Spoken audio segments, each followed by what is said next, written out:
It's all a matter of perception. Where we stand in space and time. There is no you or me that I can see. Only delusions of the mind. Hello and welcome back to Soul Perspectives. I'm Kip.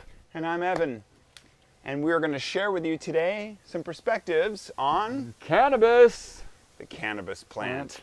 Oh, dear plant. Often maligned, misunderstood, prohibited, and criminalized. Where have I cannabis. heard that before?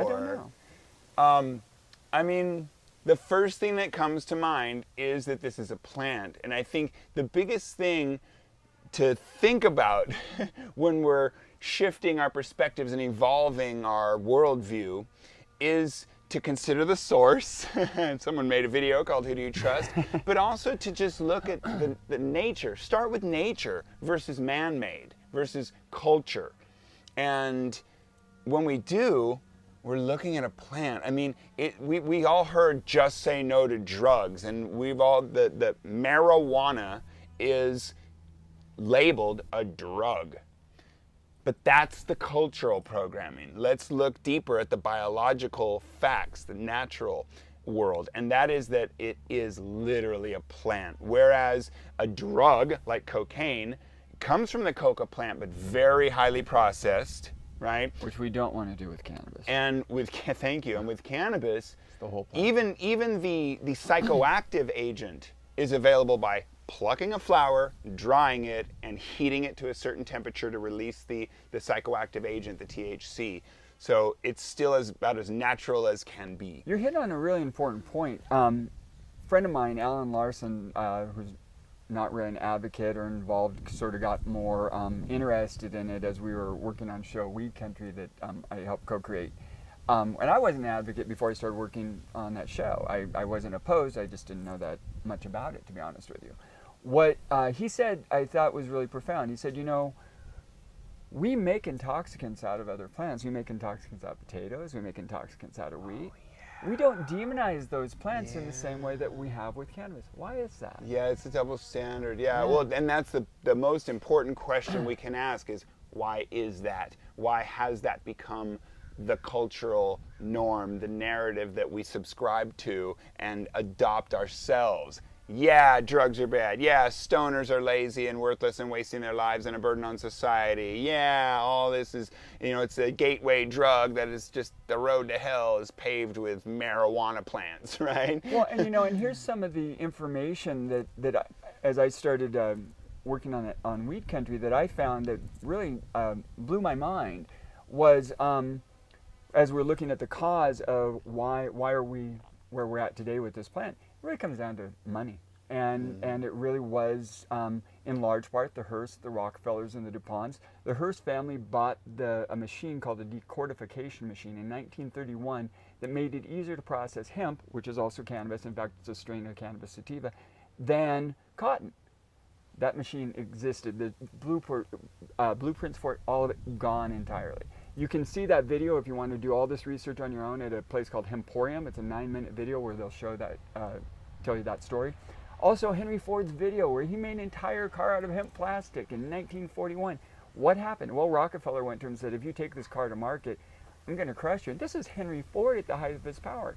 We still hadn't gone all the way towards full demonization because during World War II, we gave our farmers marijuana tax certificates to grow hemp for uniforms and rope. Am I right that the money was printed on hemp paper? Absolutely. It's way more durable as a fiber. And I always learned as a young person that hemp plant, like things were possible with the hemp plant, but I didn't think we were doing them, or that came from some historical, actual practice. I thought it was just in theory. Or, we could be doing this. No, we had been doing this, and we stopped, and now we wanted to do it again for a more sustainable world, for a regenerative substrate for the materials that we were making, and for certainly what, feels in my heart as a healthier, more sustainable, less destructive alternative to petroleum products. Hemp plastics, anyone? And you hit it right on the head, though. It's like what people don't understand. Until 80 years ago, hemp was the foundation of the global economy. We have a 50,000 year connection to the plant that goes back to the riverbanks of China and some of the research I've seen. It was used in, if you're religious, it was used in all the anointing oils and all the sacraments and everything until Pope Innocent in the 1400s said, nope, it's bad, so as part of the Inquisition, if you were growing weed, you're going to be burnt at the stake. That was really the first prohibition against the plant. And that prohibition started in large part, again, money, because heroin use was on the rise. Much easier to get people addicted to heroin than it is cannabis, and also alcohol. So our relationship to this plant and all of its uses goes back literally thousands of years, so much so that we actually have cannabinoid receptors throughout our body that as a nutritional part of our diet, we actually need cannabinoids. You and I have talked about how mothers who've never used cannabis in their entire life have cannabinoids in their breast milk, that without those cannabinoids, the baby would literally, wouldn't start suckling. We literally would die without the munchies. We wouldn't be here today. Yeah. It's amazing how good information can be so sequestered from our awareness is the thing. And that's what New Perspectives is all about. It's about opening minds, taking a deeper look, and considering the sources. And like we were just saying, we don't want anyone on anything we say. Don't take anything anyone says, especially us, on face value. Go and do the research we said. We're not trying to be dogmatic about this. We're sharing information to hope inspire you, and hopefully, if we get something wrong, inspire us, correct us. But we're trying to inspire you to look at things from a more expanded perspective. I'm expanding my perspective right now as we speak, and as you mentioned, hemp, global economy, and all this stuff, and I think about, wait a second, so we had the gold standard, which meant currency was backed by gold. So the economy was based on this finite thing that there was only so much of, and you had to mine for it, and it was expensive to extract, and then it was finite. And that precious metal then became this basis. And now our basis is, oh, nothing. It's just, let's print more money. It's, oh, we need more, then we'll print more. There's no backing, there's no gold standard. So, but imagine if it was based on something, and that power is consolidated in the hands of the few that run the money press. Yep. But with cannabis, and the mining, it grows like a weed. We can all grow it. If that's the basis of our economy, talk about a level playing field. People want UBI, universal basic universal basic income. Give everyone some money and then they can spend it. But hello, if we could all grow this thing that is currency, that has value, that we can build with, that we can use as a coping mechanism and an alternative to, yes, as a medicine, a physical and emotional medicine, let's say then. So just imagine, and really all we're saying, besides give peace a chance and imagine, but imagine how we can transform our world as our own individual perspectives shift, thereby changing our own lifestyle habits and choices, and therefore influencing those in our close circle, and therefore those cells of an individual changes their perspective, and their cell adapts as well, because we have influence on each other in a personal way. But then imagine all of those cells out there now influencing each other and coming together to form this new fabric of this new economy, this new way of being. Well, you hit it right on the head. That is at the foundation of the modern prohibition against the plant, was the ease of access, the ease of use to make clothes, fuel, food, medicine, everything you can with petroleum. Except petroleum, you have to have tons of machinery, tons of expertise to go find it buried underground, pump it out, and do all of this. Transport it. And it's a finite resource, which we seem to forget. It's a completely finite resource, but everything you can do with petroleum, you can do with hemp. That might sound crazy. Again, look it up, including, get this, sounds crazy, nanotechnology. The outer husk of the hemp plant is a better semiconductor than graphene. So, for instance, we're big, obviously, advocates and fans and supporters of the Venus Project and a resource-based economy.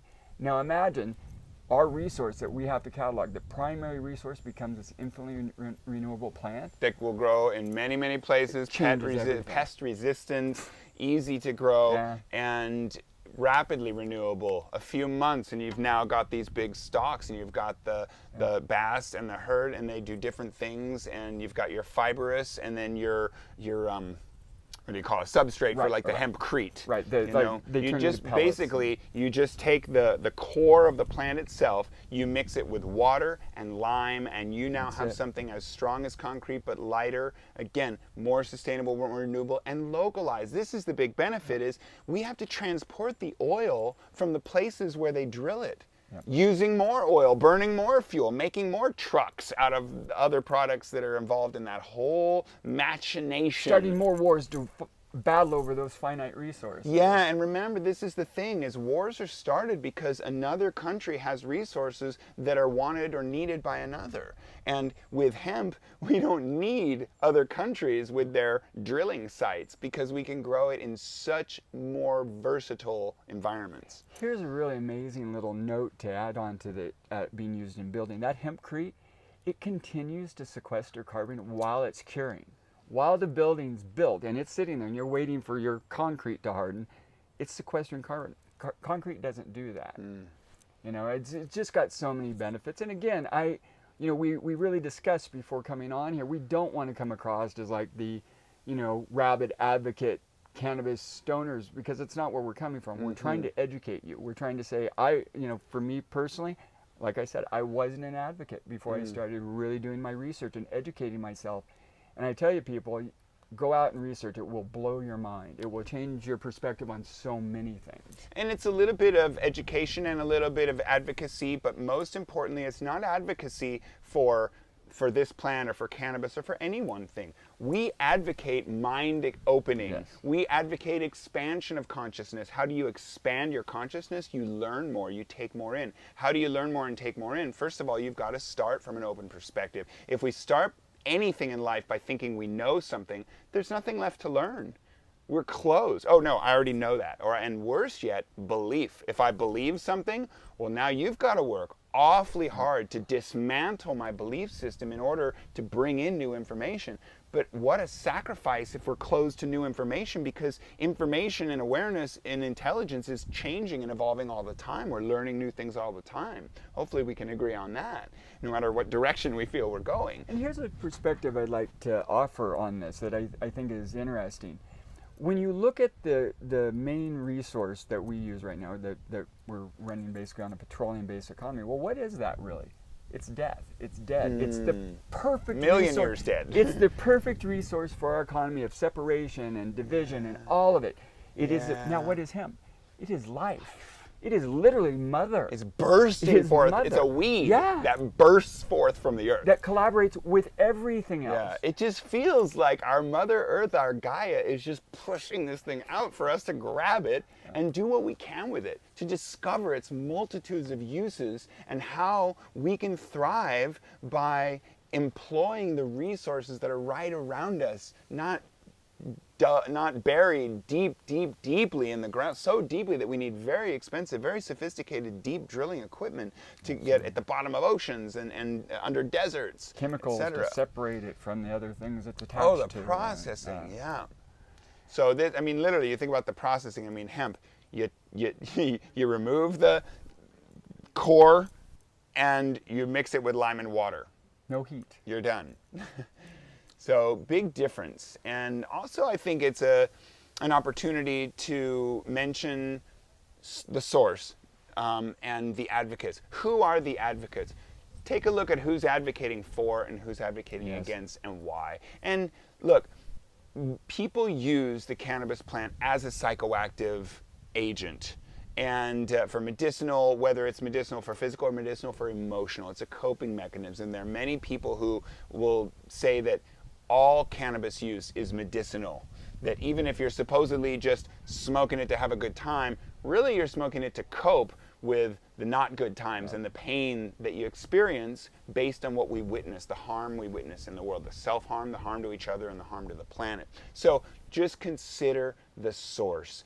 Consider the source here. We're no expert guru. We're just a couple of guys who have open minds and are following our hearts. We listen to our hearts. We've done the work to eliminate the cloud of fear around the heart so we can find out who we really are and find out and listen to our hearts so we can find out what really resonates. And when you've been drilled a message into your head, just say no to drugs, you're coming from a place of, don't talk about that drug, that's bad. But maybe it's not as bad as we've been led to believe it is, and that's maybe it's not bad at all. Yeah, maybe it's not that bad at all. And again, considering the source, we aren't a couple guys here who are saying, yeah, go out and just get high, drop out and get high. We're guys who are saying, open your mind. We're coming from a place of love. We're coming from a place of self-care, care for each other, and care for the planet. Do you want to listen to people who are advocating for those things, or people who are advocating for make more money, better way to do the more efficient, because that just consolidates wealth to the top and leaves so many people stranded without the resources they need to survive. And one thing, another thing I'd like to point out as a way for people to understand how innate our connection to this plant is, there's an author named Michael Backus who has a book called The Cannabis Pharmacy. And he suffered from severe migraines for years and years and years, tried everything. And what he finally found is he was suffering from migraines from a cannabinoid deficiency. Now he uses a little CBD every morning, doesn't get high or anything, no more migraines at all. And without running the risk of sounding like an advocate, I will say that I often see the cannabis plant, as I've come to know it, as nature's plant embodiment of love. That's how much good I see that it can do for us. And I'm not saying use it, don't use it all, but let us use it for all the good it can do. Even Us if you collectively, don't, yeah, and those who choose to. Right. So one person on this subject matter that I think is valuable to look up to understand where things made a kooky wrong turn with cannabis is Henry Ainslinger. Yeah.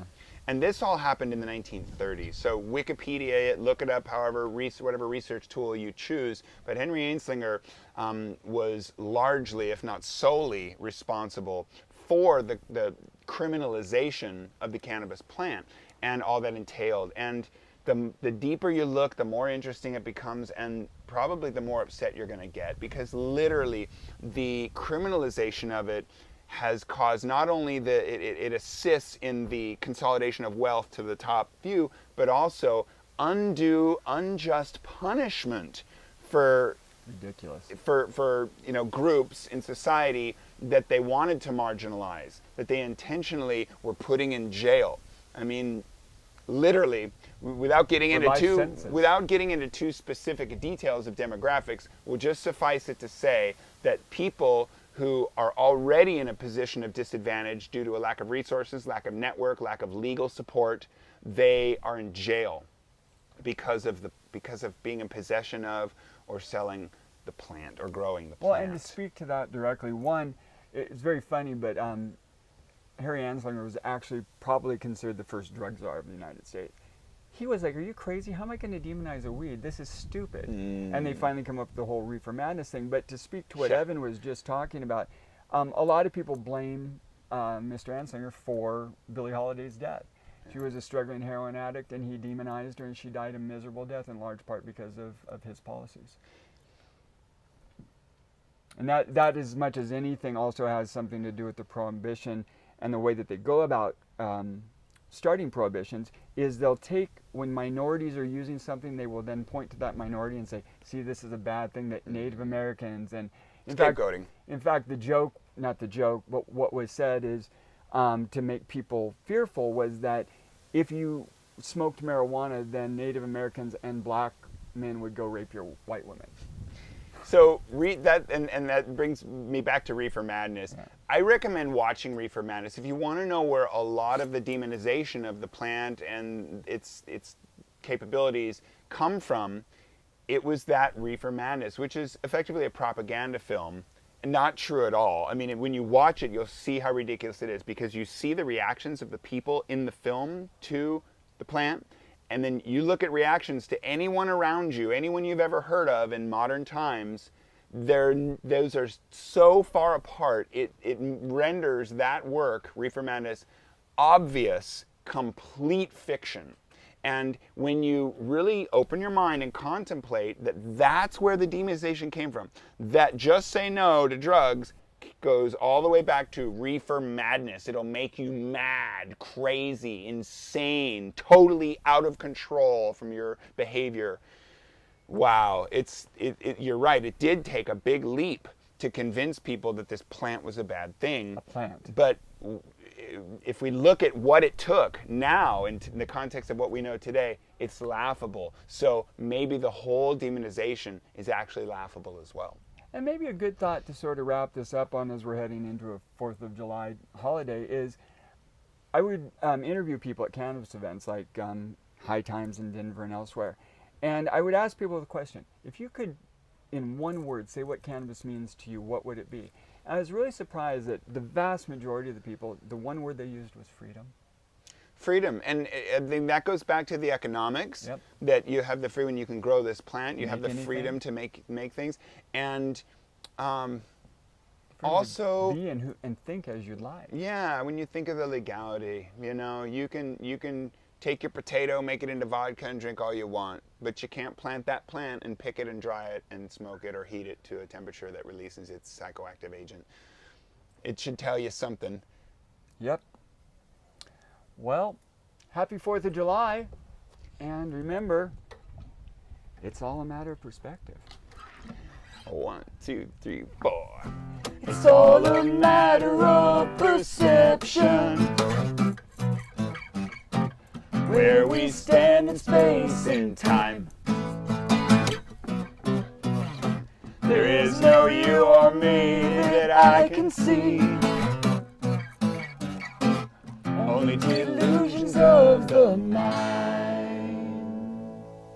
Thanks for joining us on Soul Perspectives. Please like, share, comment if you dare. And we look forward to seeing you next week on Soul Perspectives. Come visit us at souldocumentary.love for more love, ideas, information. Join our Soul Tribe. We would love to be in tribe with you. We love you. We support you. And we are here to support the transition for our human family to a more nurturing, thriving world for us all. As one of my heroes, Charles Eisenstein, says, the more beautiful world our hearts know is possible. And I'd like to give a shout out and a thank you to Sean Jason from I Love You, Pass It On for the Be the Love You Wish to See in the World shirt and many more. Expand your love, expand your perspective. And please subscribe.